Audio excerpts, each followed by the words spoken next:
अस्सलाम वालेकुम, मैं हूं आबिद दंदली। नाज़रीन, पाकिस्तान तहरीक इंसाफ के चेयरमैन इमरान खान साहब के लिए एक बहुत बड़ी खबर है। उनकी पार्टी चेयरमैनशिप वापस आ रही है, वो इलेक्शन लड़ने जा रहे हैं और इसके साथ साथ इस्लामाबाद हाई कोर्ट से एक बहुत बड़ा अपसेट हुआ है। जस्टिस बाबर सितार साहब ने जो है आज पांव से जमीन खींच ली है। इसके ऊपर भी बात करेंगे, इमरान खान साहब की पार्टी चेयरमैनशिप के ऊपर भी, इमरान खान साहब के इलेक्शन लड़ने के ऊपर भी बात करेंगे और तहरीक इंसाफ के जो वुकलाए या वो जंग को एक नए महाज के ऊपर लेके चले गए। उन्होंने कानूनी जो जंग है उसमें उन्होंने आमिर फारूक साहब को अलविदा कह दिया है और लाहौर का रुख किया है। आज 3-4 बहुत बड़ी डेवलपमेंट्स हुई इमरान खान साहब की चेयरमैनशिप को लेकर, तहरीक इंसाफ के जो इंट्रा पार्टी इलेक्शंस हैं उनको लेकर, और इस सब में जो इस वक्त जो कोशिश है, जो एफर्ट है, या वो एफर्ट ये है कि तहरीक इंसाफ से इमरान खान साहब को निकाला जाए, तहरीक इंसाफ से बल्ले के निशान को निकाला जाए और पूरी पार्टी को आउट कर दिया जाए इलेक्शंस में। लेकिन इमरान खान की लीगल टीम ने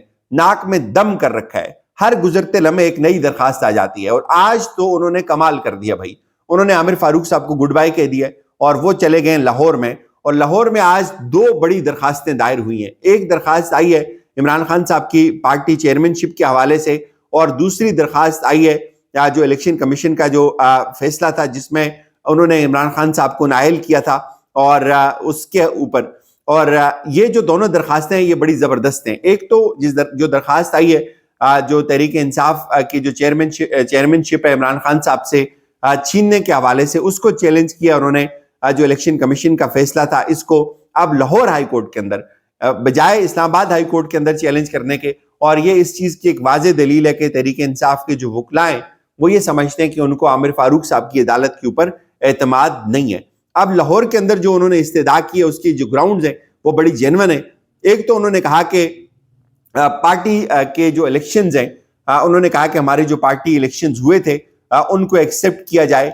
हमने जो पहले पार्टी के इलेक्शंस करवाए थे और उनमें एक बहुत बड़ा फ्रॉड भी उन्होंने आज उसकी निशानदेही की है। उन्होंने कहा कि इलेक्शन कमीशन के जो अफसरान थे, इलेक्शन कमीशन के जो मेंबरान थे, इन्होंने एक प्राइवेट मीटिंग के अंदर हमें ये कमिटमेंट दी थी कि हम आपके जो पुराने इलेक्शंस हैं उनको एक्सेप्ट करेंगे। उसके साथ साथ उन्होंने ये कहा कि हम ऑलरेडी जो इलेक्शंस करवा चुके हैं उन तमाम इलेक्शंस को एक्सेप्ट किया जाए, और उसके साथ साथ इलेक्शन कमीशन जो है उसने हमारे ऊपर जो है वो मुसल्लत किया अपने इस फैसले को, और हमारे पुराने इलेक्शंस कबूल किए जाएं। उन्होंने कहा कि इसके साथ साथ इमरान खान साहब की जो पार्टी चेयरमैनशिप जो हटाने का मामला था उनको पार्टी की चेयरमैनशिप से, उन्होंने कहा कि इसको भी रिवर्स किया जाए। और इसमें जो उन्होंने ग्राउंड्स दिए वो भी बड़ी जेन्युइन है। एक तो उन्होंने कहा कि इमरान खान साहब की जो नाअहली है तोशाखाना केस के अंदर, उसमें एक अपील हमारी आपके यहाँ यानी कि ऑलरेडी लाहौर हाई कोर्ट के अंदर पेंडिंग पड़ी है। और उसके साथ साथ उन्होंने कहा कि जो इमरान खान के साथ यहाँ पे ज्यादती हुई है वो बड़ी जेन्युइन है। एक तो उन्होंने कहा कि इमरान खान साहब उस वक्त किसी असेंबली के मेंबर नहीं थे, और ये जो एक्ट लागू होता है ये किसी मेंबर के ऊपर लागू होता है। तो इमरान खान साहब तो किसी इस फोरम के ऊपर असेंबली के मेंबर थे ही नहीं। और उसके साथ साथ उन्होंने ये कहा कि ये इलेक्शन कमीशन के पास इख्तियार ही नहीं है, चूंकि एक्ट जो 232 है उसके अंदर ऑलरेडी तरमीम हो चुकी हुई है और इलेक्शन कमीशन इमरान खान साहब को नाअहल नहीं कर सकता, ये उनके पास इख्तियार नहीं है। और बड़ी जेन्युइन किस्म के जो आर्गूमेंट्स हैं वहां पे उन्होंने जो नुकात उठाए गए इस एप्लीकेशन के अंदर। तो एक तो ये जो दोनों एप्लीकेशंस हैं, अगर तहरीक इंसाफ की जो इंट्रा पार्टी इलेक्शंस हैं पहले वाले एक्सेप्ट हो जाते हैं, जिसमें वो कहते हैं कि हमने ये इलेक्शंस करवाए, और फिर उन्होंने कहा कि इन्होंने हमें सिर्फ 20 दिन की मोहलत दी और इन्होंने हमारे साथ ये कमिटमेंट की थी कि हमें आपके इलेक्शन से कोई इशू नहीं है, बल्ले का निशान आपको मिल जाएगा। और मुझे बहुत अच्छे से याद है कि बाबर अवान साहब ने और गौहर खान साहब ने ये बाहर आकर टॉक भी की थी इलेक्शन कमीशन के सामने कि हमारी उनसे बातचीत हो गई है, बल्ले का निशान वो हमसे नहीं लेंगे, तो पार्टी इलेक्शन जो है वो एक्सेप्ट हो जाएंगे।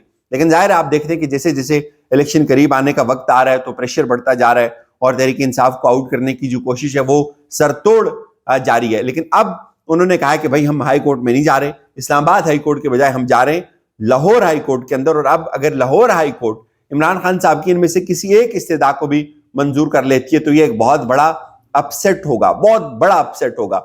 और इसके साथ साथ इस्लामाबाद हाई कोर्ट के अंदर भी आज एक बड़ी अनहोनी हुई है। इस्लामाबाद हाई कोर्ट के अंदर, अच्छा एक चीज मैं आपको ये भी बताऊं कि आज एक और डेवलपमेंट भी हुई, अब नोटिस भी जारी हुए उसके ऊपर कि इलेक्शन कमीशन का एक फैसला था الیکشن کمیشن کے اس فیصلے کے مطابق جو الیکشنز کروانے ہیں اس کے لیے انہوں نے بیوروکریسی سے بندے ڈیپیوٹ کرنے کے لیے کام شروع کیا. تو اس کو چیلنج کیا گیا کہ جو بیوروکریسی ہے اس کی سیاسی وفاداریاں ہوتی ہیں, لہٰذا یہ جو آرઓز ہوتے ہیں, جو جتنے بھی ریٹرننگ آفیسرز ہوتے ہیں الیکشن کروانے کے لیے جو عملہ چاہیے ہوتا ہے, یہ آپ بیوروکریسی سے لینے کے بجائے عدالتوں سے لیں, عدلیہ سے لیں. تو اب اس کے اوپر بھی جو نوٹسز ہیں وہ جاری ہو چکے ہیں. تو یہ بھی یعنی کہ تحریک انصاف جو ہے وہ کوئی لمحہ نہیں چھوڑ رہی, ان کی جو لیگل ٹیم ہے وہ کوئی سکم نہیں چھوڑ رہی. جہاں جہاں وہ یہ سمجھتے ہیں کہ ہمیں اس لیگل بیٹل کو لڑنا ہے, سیاسی جنگ تو وہ لڑ ہی رہے ہیں لیکن وہ قانونی جنگ بھی اس وقت لڑ رہے ہیں. اور ہر جگہ کے اوپر وہ اب جیسے انہوں نے انٹرا پارٹی الیکشن پشاور کے اندر کروائے, تو اگر پشاور میں کوئی ایشو ہوتا ہے ان کو اور اس کو وہ پشاور ہائی کورٹ کے اندر چیلنج کریں گے. اور آج اس کو لے کر ایک اور عجیب و غریب موو بھی ہوئی کہ اکبر ایس بابر صاحب جو ہے وہ آج آئے جی, انہوں نے استدعا کی ہے. انہوں نے کہا ہے کہ مجھے جو پارٹی کا جو آئین ہے تحریک انصاف کا اس کی مجھے کاپی چاہیے. اور اکبر ایس بابر صاحب نے الیکشن کمیشن سے یہ استدعا کی ہے, یعنی کہ وہ اکبر ایس بابر جو تحریک انصاف کے انٹرا پارٹی الیکشنز کو کالعدم کروانے کے لیے الیکشن کمیشن میں درخواست دیتا ہے, اور اب اس کے پاس الیکشن کمیشن سے استدعا وہ کس منہ سے کر رہے کہ مجھے آئین دیں پارٹی کا. ایک طرف وہ کہہ رہے کہ نہیں جی انہوں نے جو الیکشن کروائے وہ آئین کے تحت نہیں کروائے, اور آج وہ آئین مانگ رہا ہے پارٹی کا. انہوں نے کہا کہ ہماری جو سماعت ہے وہ ابتدائی سماعت کے لیے مقرر بھی ہے, اور فوری طور پر الیکشن کمیشن تحریک انصاف کے پارٹی آئین کی ہمیں کاپی مہیا کرے, یعنی کہ اب کوئی اور انہوں نے خود نکالنی ہوگی. بہرحال تحریک انصاف کے جو وکلا ہے وہ ہر محاذ کے اوپر ڈٹے ہوئے ہیں. اور اب یہ تمام فیصلے کون کر رہا ہے؟ یہ تمام فیصلے پارٹی کا نیا چیئرمین کر رہا ہے, یعنی کہ بیرسٹر گوہر اب نیا چیئرمین پرانے چیئرمین کو بحال کرنے کے لیے اس قانونی جنگ کا حصہ ہے, اور اس قانونی جنگ کے لیے ٹیمیں بنا رہا ہے, اس کے لیے ایک تھاٹ پروسیس کا حصہ ہے. آج اسلام آباد ہائی کورٹ کے اندر بھی ایک بڑی ڈیولپمنٹ ہوئی, اور آپ کو یاد ہوگا بشرا بی بی صاحبہ کی اور لطیف کوسہ صاحب کی ایک آڈیو تھی, اس کو لے کر لطیف کوسہ صاحب جو ہے وہ اسلام آباد ہائی کورٹ کے اندر چلے گئے, اور ہائی کورٹ میں لطیف کوسہ اور بشرا بی بی کی آڈیو لیک کیس کی سماعت ہوئی.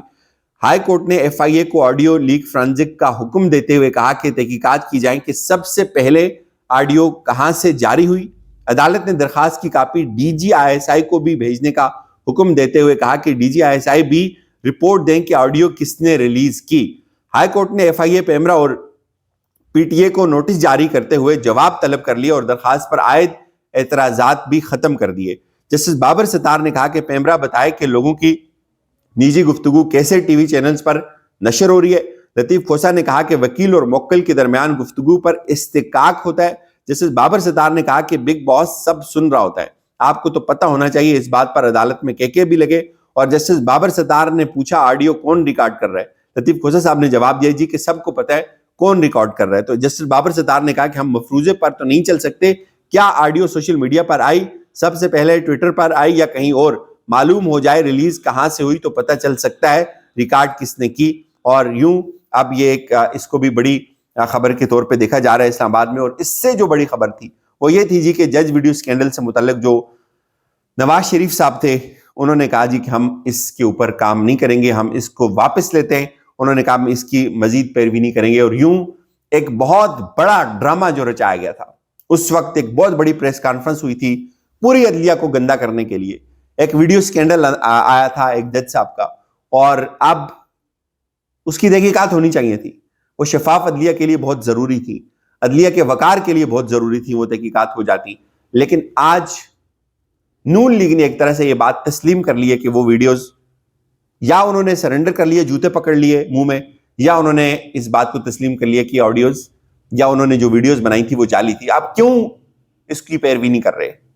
یہ وہ شرمناک یو ٹرن ہے جو تانا عمران خان کو یو ٹرن کا دیا جاتا ہے. اس سے بڑا یو ٹرن کوئی ہو نہیں سکتا کہ آپ نے ایک بہت بڑی سیاسی جنگ, ایک بہت بڑا محاذ کھولا آپ نے عدالتوں کے خلاف اس ویڈیو کے اوپر, اور آج آپ یہ کہہ رہے ہیں کہ ہم اس کی مزید پیروی نہیں کریں گے. تو اب یہ امتحان کس کا بنا ہے؟ یہ امتحان قاضی عیسیٰ صاحب کا بنا ہے کہ وہ اس کے اوپر ایک سو موٹو لیں اور وہ پوچھیں کہ بھائی نہیں, اتنا آسان تو نہیں عدالتوں کے اوپر الزام لگانا. لیکن دوسری طرف جو قاضی صاحب وہاں پہ کر رہے ہیں, جس طرح کہ وہ بینچز بنا رہے ہیں, جس طرح کہ وہاں سے فیصلے آ رہے ہیں, تو اس سے تو اب کوئی ڈھکی چھپی بات رہ نہیں گئی ہے کہ قاضی صاحب جو ہے وہ بھی انہوں نے بہت سارے اور لوگوں کو پیچھے چھوڑ دیا ہے. اجازت دیجیے, اپنا خیال رکھیے گا. خدا حافظ.